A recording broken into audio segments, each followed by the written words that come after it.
Hello student, कैसे हो आप। मैं राहुल भारद्वाज एमसीक्यू की एक सीरीज़ लेकर आया हूँ जो अंतिम खाते के नाम से है। क्लास 10th और 12th के पर्पज़ से तैयार की गई है और कहीं ना कहीं यह 12th के लिए अनुपात विश्लेषण से भी संबंधित है। इसलिए केवल यह 10th की वीडियो है, यह समझकर हमें नहीं देखना है। यह 10th और 12th दोनों पर ही इफ़ेक्टिव है। इसमें उन सभी क्वेश्चनों को शामिल किया गया है जो 10th और 12th में अधिकांश रूप से पूछे जाते हैं। कहीं ना कहीं हमने 11th में भी इन क्वेश्चनों को पढ़ा है, तो हम इनके आंसर ठीक प्रकार से बता पाएंगे। आंसर को वेरीफाई करने के बाद हम उसे कमेंट बॉक्स में डालेंगे, जिससे कि आपकी एक्टिविटी का पता चलता रहे कि हम कितने एक्टिव होकर वीडियो को देख रहे हैं। सीरीज स्टार्ट करते हैं। पहला क्वेश्चन है, प्रत्यक्ष व्ययों का लेखा किया जाता है। Direct expenses is return in P&L account, लाभ हानि खाते में, बैलेंस शीट, आर्थिक चिट्ठे में, ट्रेडिंग अकाउंट, व्यापार खाते में, नन ऑफ दीज, इनमें से कोई नहीं। हमें अपना आंसर चूज़ करना है और कमेंट बॉक्स में डालना है।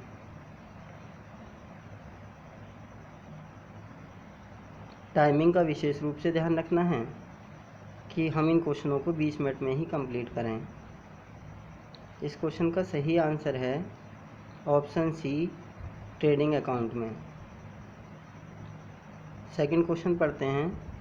लाभ हानि खाते में लेखा किया जाता है। प्रत्यक्ष व्यय डायरेक्ट एक्सपेंसेस, अप्रत्यक्ष व्यय इनडायरेक्ट एक्सपेंसेस, प्रत्यक्ष व्यय तथा आय अप्रत्यक्ष व्यय तथा आय, indirect expenses and income, none of these. अपने आंसर को वेरीफाई करना है। कमेंट बॉक्स में हमें कमेंट करना है।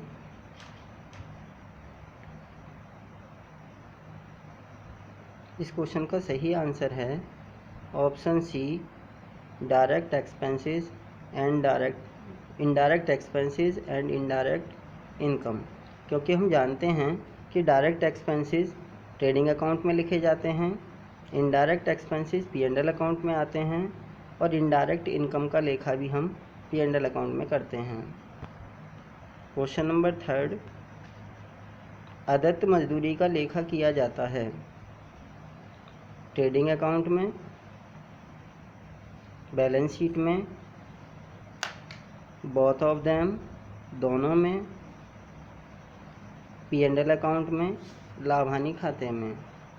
हमने अपने आंसर को वेरीफाई करना है और कमेंट बॉक्स में अपने आंसर का कमेंट करना है कि कौन सा ऑप्शन सही है।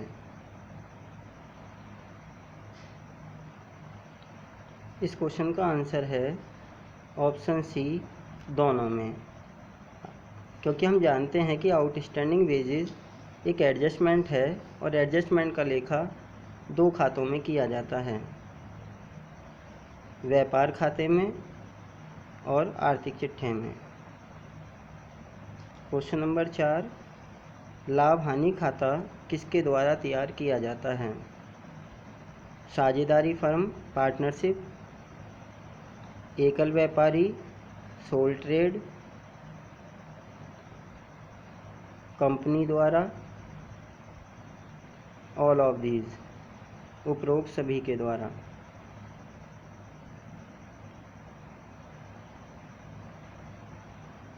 इस क्वेश्चन का सही आंसर है ऑप्शन डी, उपरोक्त सभी।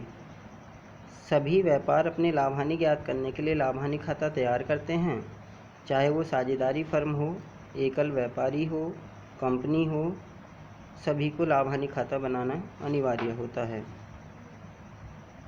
क्वेश्चन नंबर 5, आहरण पर ब्याज व्यापार के लिए है। Interest on drawings, expenses, income, assets, liabilities.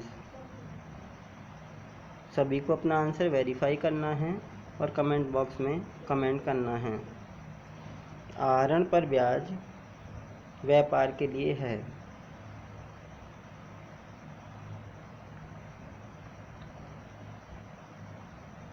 इस क्वेश्चन का सही आंसर है इनकम, क्योंकि हम जानते हैं कि interest on drawings P&L account की बाई साइड में लिखा जाता है। लाभ हानि खाते के धनी पक्ष में हम अप्रत्यक्ष आयों को शामिल करते हैं, इसलिए आहरण पर ब्याज हम व्यापार के लिए आय है। Question number 7। क्वेश्चन नंबर 6, लेनदार, देवी पत्र, बैंक ऋण आदि हैं fix liabilities, current liabilities, fix assets, current assets, स्थायी दायित्व, अस्थायी दायित्व, स्थायी संपत्ति, अस्थायी संपत्ति। सभी स्टूडेंटों को अपना आंसर वेरीफाई करने के बाद कमेंट करना है, जिससे कि एक्टिविटी का भी पता चले कि हम कितने एक्टिव होकर टाइम को एडजस्ट करते हुए अपना आंसर दे रहे हैं। इस क्वेश्चन का सही आंसर है अस्थायी दायित्व, option B, current liabilities. Question number 7, चालू संपत्ति है, करंट एसेट्स इज कैश, रोकड़, furniture, machine, none of these. Current assets में हम किसको शामिल करते हैं? रोकड़, फर्नीचर, मशीन या इनमें से कोई नहीं। इस क्वेश्चन का सही आंसर है ऑप्शन ए, रोकड़। हम करंट एसेट्स में कैश को शामिल करते हैं, जबकि फर्नीचर और मशीन हमारी स्थायी संपत्ति हैं, फिक्स एसेट्स हैं, इसलिए हम इन्हें शामिल नहीं करते हैं। क्वेश्चन नंबर 8 की तरफ देखना है। चालू दायित्व नहीं है, इन ऑप्शनों में से कौन सा ऐसा दायित्व है जिसे हम चालू दायित्व की श्रेणी में नहीं रखते? क्रेडिटर्स लेनदार, बीपी देय बिल, बैंक ओवरड्राफ्ट, बैंक अधिविकर्ष, कैपिटल, पूंजी। जैसा कि पहले भी बताया जा चुका है कि यह वीडियो 10th और 12th दोनों के लिए ही बनाई गई है, तो हम पूरी सक्रियता के साथ इसमें पार्टिसिपेट करेंगे।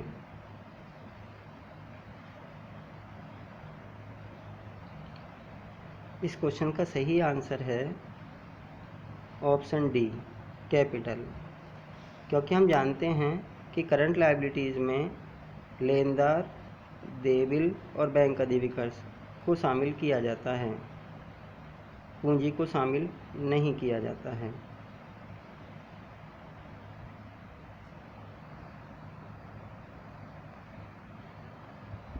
क्वेश्चन नंबर 9 देखना है। स्थायी संपत्ति नहीं है, दिए गए विकल्पों में कौन सी स्थायी संपत्ति नहीं है वो हमें फाइंड आउट करना है। भूमि व भवन, रहतिया, फर्नीचर, पूंजी।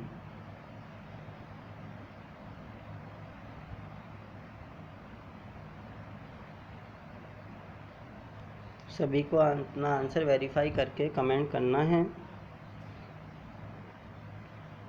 इस क्वेश्चन का सही आंसर है ऑप्शन बी, रहतिया, क्योंकि हम जानते हैं कि रहतिया हमारी करंट एसेट्स है, चालू संपत्ति है, यह स्थायी संपत्ति नहीं है।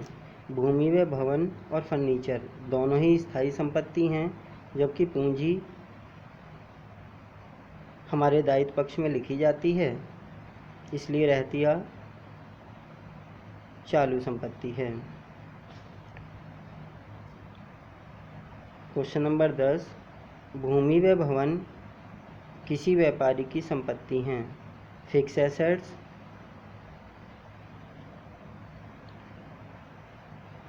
काल्पनिक संपत्ति, स्थायी संपत्ति, अस्थायी संपत्ति, उपरोक्त सभी।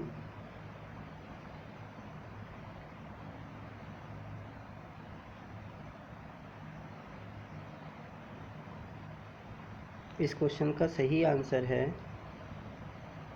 Fix assets. Land and building fix assets है, स्थायी संपत्ति है जो दीर्घकालीन उपयोगिता प्रदान करती है, जबकि काल्पनिक संपत्तियां वे संपत्तियां होती हैं जिन्हें हम केवल कल्पना करते हैं, वास्तव में देख नहीं सकते। अस्थायी संपत्तियां चालू संपत्ति हैं हमारी, जो 1 वर्ष के लिए उपयोग में लाई जाती हैं। क्वेश्चन नंबर 11, मरम्मत किस प्रकृति का खर्चा है? प्रत्यक्ष व्यय, अप्रत्यक्ष व्यय, अप्रत्यक्ष आय, इनमें से कोई नहीं। सभी को अपना आंसर वेरीफाई करना है और कमेंट करना है।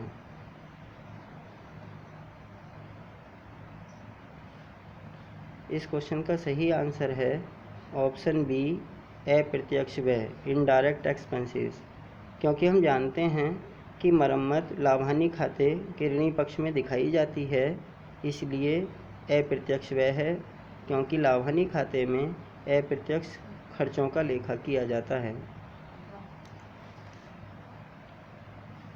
क्वेश्चन नंबर 12, किराया प्राप्त किस प्रकृति की आय है? प्रत्यक्ष आय, अप्रत्यक्ष आय एवं प्रत्यक्ष आय। अप्रत्यक्ष आय, इनमें से कोई नहीं। Direct income, indirect income and direct income, indirect income, none of these. सभी को क्वेश्चन का आंसर वेरीफाई करना है और कमेंट करना है।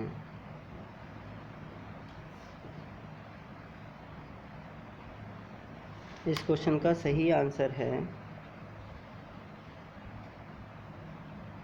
ऑप्शन सी, इनडायरेक्ट इनकम। किराया प्राप्त इनडायरेक्ट इनकम है, क्योंकि यह लाभानी खाते के धनी पक्ष में दिखाई जाती है। क्वेश्चन नंबर 13, भुनाए गए विपत्रों का दायित्व है? स्थायी दायित्व, चालू दायित्व, संभाव्य दायित्व, इनमें से कोई नहीं।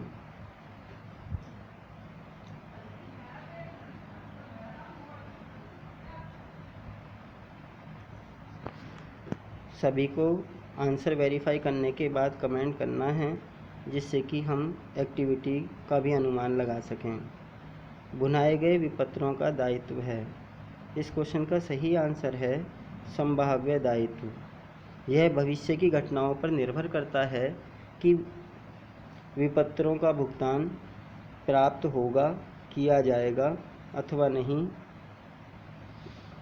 इसलिए यह संभाव्य दायित्व होता है। क्वेश्चन नंबर 14, रोकड़ खाते की प्रकृति है? तरल संपत्ति है, स्थायी संपत्ति है, काल्पनिक संपत्ति है, उपरोक्त सभी।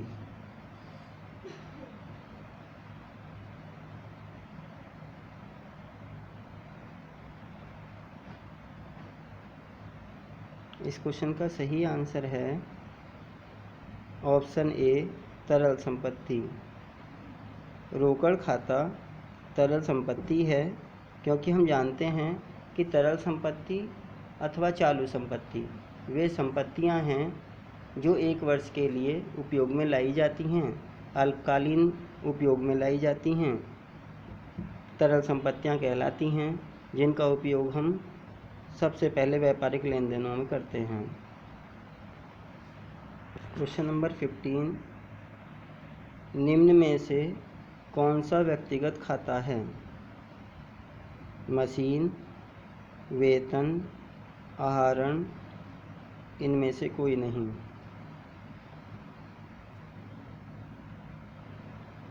सभी को अपना आंसर वेरीफाई करके कमेंट करना है।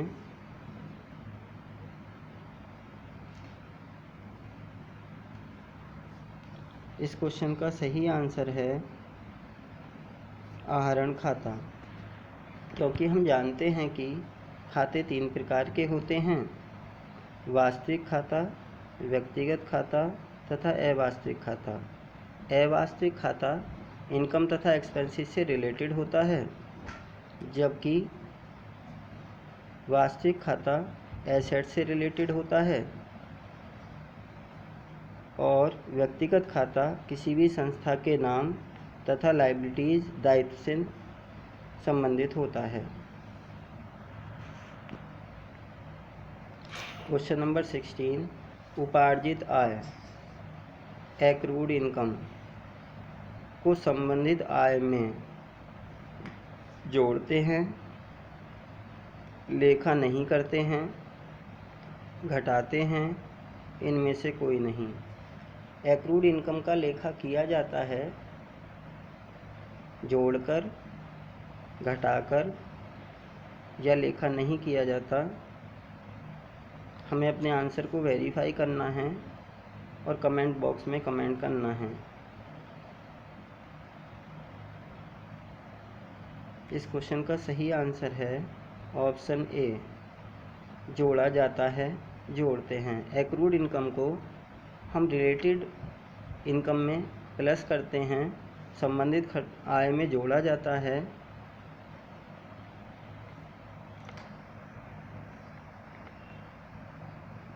क्वेश्चन नंबर 17, देनदार 80,000 असोध्य ऋण हेतु प्रावधान 5% हो तो असोध्य ऋण की राशि होगी। देनदार 80,000 रुपये के दिए हैं, असोध्य ऋण हेतु प्रावधान है 5%, तो असोध्य ऋण की राशि, असोध्य ऋण प्रावधान की राशि, यहाँ पे थोड़ा सा छूटा हुआ है, असोध्य ऋण प्रावधान की राशि होगी 400 रुपये, 4,000 रुपये, 40,000 रुपये, इनमें से कोई नहीं।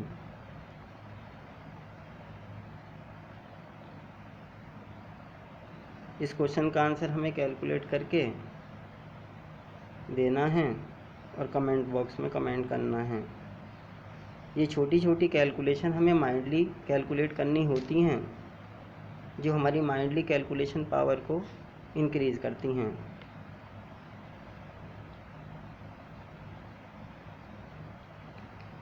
इस क्वेश्चन का सही आंसर है ऑप्शन बी, 4,000।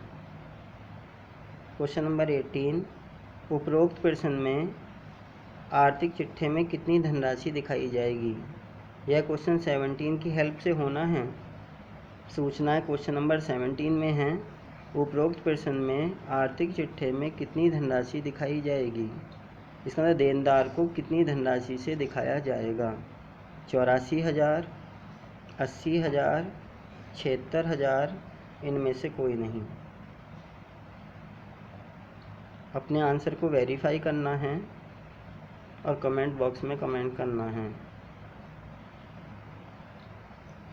यह प्रत्येक छात्र की एक्टिविटी को शो करता है कि हम कितने टाइम को एडजस्ट करते हुए अपने पेपर को कंप्लीट कर पाते हैं। 20 क्वेश्चन 20 मिनट में यदि हम हल करते हैं, कम से कम मिनट में हल करते हैं, तो हमारी कैलकुलेशन पावर अच्छी है, माइंडली पावर अच्छी है।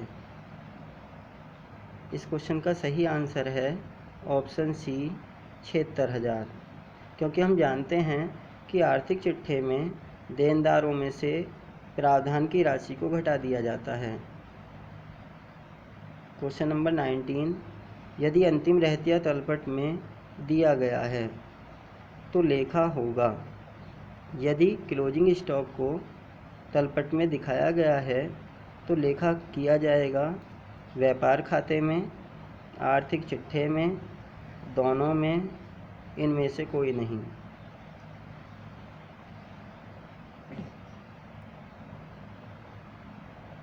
सभी को क्वेश्चन का आंसर वेरीफाई करना है और कमेंट करना है। इस क्वेश्चन का सही आंसर है ऑप्शन बी, आर्थिक चिट्ठे के संपत्ति पक्ष में। हम जानते हैं कि यदि तलपट के बाहर अंतिम रहतिया दिया जाता है तब वह एक समायोजन माना जाता है और उसे व्यापार खाते के धनी पक्ष में तथा आर्थिक चिट्ठे के संपत्ति पक्ष में दिखाते हैं। किंतु यदि आर्थिक अंतिम रहतिये को तलपट में दिखाया गया है तब उसका लेखा केवल आर्थिक चिट्ठे में ही किया जाएगा। क्वेश्चन नंबर 20, पूंजी पर ब्याज व्यापार के लिए है। आय, व्यय, आय व्यय दोनों, इनमें से कोई नहीं। Interest on capital is like a income, expenses, both of them, none of these.